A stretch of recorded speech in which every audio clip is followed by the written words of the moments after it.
Chapter 1, Understanding Diversity. Look around you in the classroom. Do you see anyone who looks exactly like you do? In this chapter, you will learn that people are different from each other in many ways.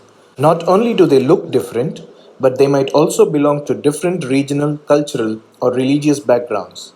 These differences enrich our lives in many ways and also make them more fun.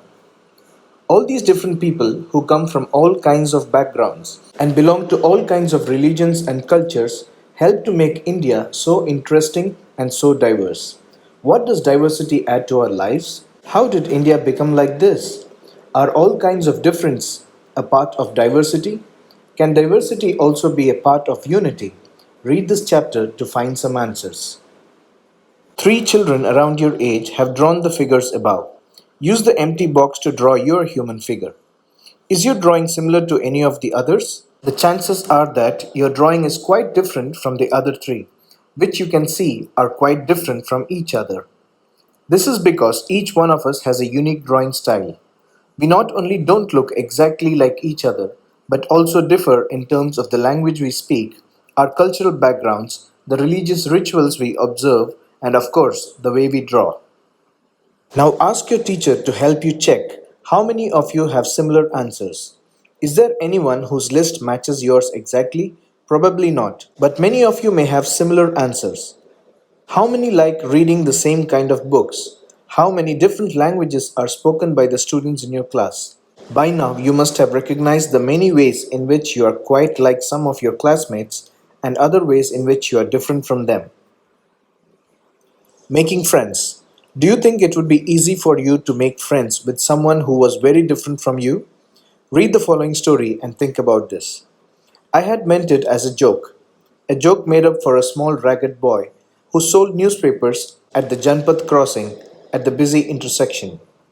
Every time I cycled past, he would run after me, holding out the English newspaper and screaming out the evening's headlines in a mixture of Hindi and English words. This time I stopped by the payment and asked him for the Hindi paper. His mouth fell open. You mean you know Hindi? He asked. Of course, I said as I paid for the paper. Why? What did you think? He paused. But you look so Angrez, he said. You mean you can even read Hindi? Of course I can, I said, this time a little impatiently. I can speak, read, and write Hindi. Hindi is one of the subjects I study in school. Subjects? He asked. How could I explain what a subject was to someone who had never been to school? Well, it is something, I began, but the lights changed and the honking behind me grew 100-fold, and I let myself be pushed along with the rest of the traffic. The next day he was there again, smiling at me and holding out a Hindi paper. Bhaiya, he said, Aapka akhbar, ab bataiye ye subject kya cheez hai? The English word sounded strange on his tongue. It sounded like its other meaning in English, to be ruled by someone else. Oh, it's just something to study, I said. And then, because the red light had come on, I asked him, Have you ever been to school? Never, he answered. And he added proudly, I began working when I was so high. He measured himself against my cycle seat. First, my mother used to come with me, but I can do it all alone. Where is your mother now? I asked. But then the lights changed and I was off. I heard him yell from somewhere behind me. She's in Meerut with. The rest was drowned out. My name is Samir, he said the next day, and very shyly he asked, What's yours? It was incredible. My bicycle wobbled. My name is Samir too, I said. What? His eyes lit up. Yes, I grinned at him. It's another name for Hanuman's father, you know. So now you are Samir Ek and I am Samir Do, he said triumphantly. Something like that, I answered, and then I held out my hand. Hath milao, Samir Do. His hand nestled in mine like a little bird. I could still feel its warmth as I cycled away. The next day, he did not have his usual smile for me. There is trouble in Meerut, he said. Many people are being killed there in the riots. I looked at the headlines. Communal riots, it blazed. But Samir, I began. I am a Muslim Samir, he said in answer.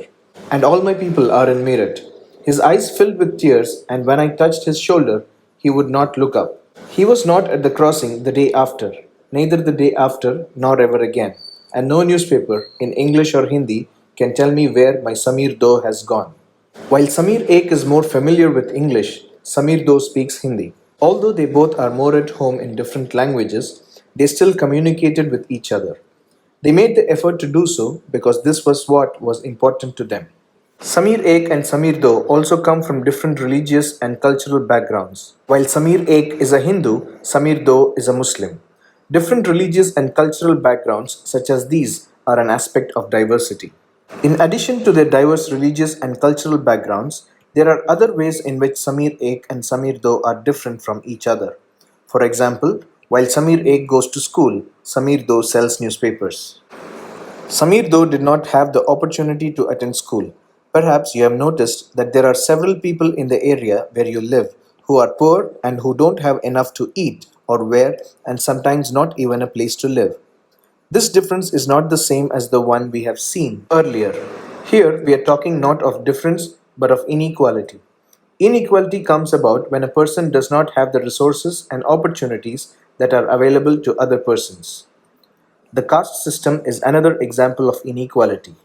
According to this, society was divided into different groups depending upon the work that people did, and they were supposed to remain in those groups. So, if your parents were potters, you could only become a potter, nothing else.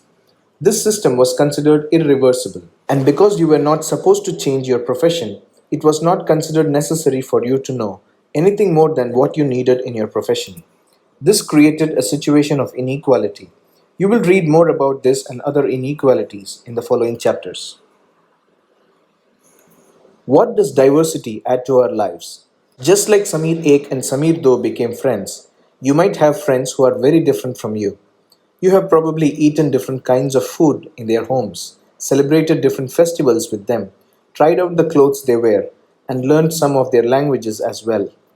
You probably like reading and hearing stories and adventures about different animals, people, and even ghosts. Perhaps you even enjoy making up stories yourself. Many young people feel happy when they read a good story because it gives them lots of ideas to make up more stories. People who write stories get their ideas from all sorts of different places, from books and real life, and from their imagination. Some may have lived in forests close to animals and chosen to write of their fights and friendships. Others read real accounts of kings and queens and wrote stories about love and honor. Some dipped into their own childhood memories of school and friends and wrote stories of adventure. Imagine if all the storytellers and writers that you have heard and read so far were forced to live in a place where all people wore the same two colors, red and white, ate the same food, maybe potatoes, took care of the same two animals, for example, the deer and the cat, and to entertain themselves played snakes and ladders. What kind of stories do you think they would write? Diversity in India. India is a country of many diversities.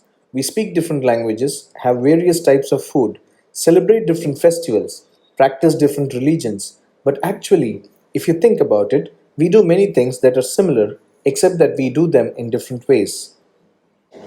How do we explain diversity? A little more than 200 years ago, or long before the train, aeroplane, bus, or car became a part of our lives, people traveled from one part of the world to another in ships, on horses, on camels, or on foot. Often they went in search of new lands or new places to settle in, or for people to trade with. And because it took so long to travel, once they got to a place, people stayed there, often for a long time. Many others left their homes because there were famines and drought, and they could not get enough to eat. Some went in search of work, while others left because there was a war. Sometimes, as they began to make their homes in new places, people began to change a little, and at other times, they managed to do things in the old ways. So their languages, food, music, religions became a mix of the old and the new, and out of this intermixing of cultures came something new and different. The history of many places shows us how many different cultural influences have helped to shape life and culture there. Thus, regions became very diverse because of their unique histories. Similarly, diversity also comes about when people adapt their lives to the geographical areas in which they live. For example, living near the sea is quite different from living in a mountainous area. Not only do people have different clothing and eating habits, but even the kinds of work they do are different. In cities, it is often easy to forget how closely people's lives are tied to their physical surroundings. This is because in the city, people seldom grow their own vegetables and grain. Instead, they depend on the market to buy all the food and other goods that they need. Let us try to understand what we mean when we say that historical and geographical factors influence the diversity of a region. We can do this by reading about life in two different parts of the country, Kerala and Ladakh. Ladakh is a desert in the mountains in the east of Jammu and Kashmir. Very little agriculture is possible here since this region does not receive any rain and is covered in snow for a large part of the year. There are very few trees that can grow in the region. For drinking water, people depend on the melting snow during the summer months. People here keep sheep and goats. The goats in this region are special because they produce pashmina wool. This wool is prized and pashmina shawls cost a lot of money. The people in Ladakh carefully collect the wool of the goats and sell this to traders from Kashmir. Pashmina shawls are chiefly woven in Kashmir. The people eat meat and milk products like cheese and butter. Each family owns some goats, cows, and zos, yak cows. Being a desert did not mean that Ladakh did not attract its share of traders.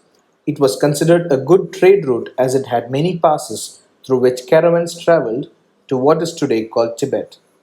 These caravans carried textiles and spices, raw silk, and carpets. Buddhism reached Tibet via Ladakh. Ladakh is also called Little Tibet. Islam was introduced in this region more than 400 years ago, and there is a significant Muslim population here. Ladakh has a very rich oral tradition of songs and poems. Local versions of the Tibetan national epic, the Kesar Saga, are performed and sung by both Muslims and Buddhists. Kerala is a state in the southwest corner of India. It is surrounded by the sea on one side and hills on the other. A number of spices like pepper, cloves, and cardamoms are grown on the hills. It is spices that made this region an attractive place for traders. Jewish and Arab traders were the first to come here. The Apostle of Christ, St. Thomas, is believed to have come here nearly 2000 years ago, and he is credited with bringing Christianity to India. Many Arab traders also came and settled down here. Ibn Battuta, who traveled there a little less than 700 years ago, wrote a travelogue in which he describes the lives of Muslims and says that they were a highly respected community. The Portuguese discovered the sea route to India from Europe when Vasco da Gama landed with his ship here. Because of all these various historical influences, people in Kerala practice different religions such as Judaism, Islam, Christianity, Hinduism, and Buddhism. The fishing nets used here look exactly like the Chinese fishing nets and are called chinawala. Even the utensil used for frying is called the china chatti, and it is believed that the word chin could have come from China. The fertile land and climate are suited to growing rice, and a majority of people here eat rice, fish, and vegetables. The boat race is an important part of the Onam festival celebrated in Kerala. While Kerala and Ladakh are quite different in terms of their geographical features, the history of both regions has seen similar cultural influences. Both regions were influenced by Chinese and Arab traders. It was the geography of Kerala which allowed for the cultivation of spices, and the special geographical location of Ladakh and its wool that drew traders to these regions. Thus, history and geography are often tied in the cultural life of a region. The influence of diverse cultures is not merely a thing of the past. Our present lives are all about moving from place to place for work, and with each move, our cultural traditions and way of life slowly become part of the new place we are in. Similarly, in our own neighborhoods, we live close to people from several communities. Our daily lives are about the ways in which we do things together and hear stories about each other's lives, customs, and traditions. Unity in diversity. India's diversity has always been recognized as a source of its strength. When the British ruled India, women and men from different cultural, religious, and regional backgrounds came together to oppose them. India's freedom movement had thousands of people of different backgrounds in it. They worked together to decide joint actions, they went to jail together, and they found different ways to oppose the British. Interestingly, the British thought they could divide Indians because they were so different and then continue to rule them.